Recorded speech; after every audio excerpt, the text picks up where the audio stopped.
राज्यातील 12 जिल्हा परिषद आणि 125 पंचायत समित्यांसाठी आज मतदान होत आहे। यात जिल्हा परिषदेच्या 731 तर पंचायत समित्यांच्या 1462 जागांसाठी मतदान होईल। सकाळी 7:30 ते सायंकाळी 5:30 या वेळेत मतदान करता येईल। प्रशासनाकडून मतदानाची तयारी पूर्ण करण्यात आली। अनेक ठिकाणी दिग्गज नेत्यांची प्रतिष्ठा पडायला लागली। 50% आरक्षण असलेल्या जिल्हा परिषदांसाठी मतदान होणार आहे।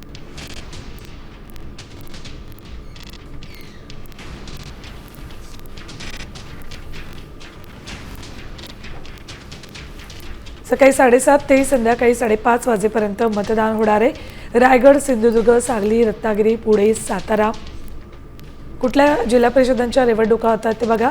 सोलापूर, संभाजीनगर, धाराशिव, कोल्हापूर, लातूर, परभणी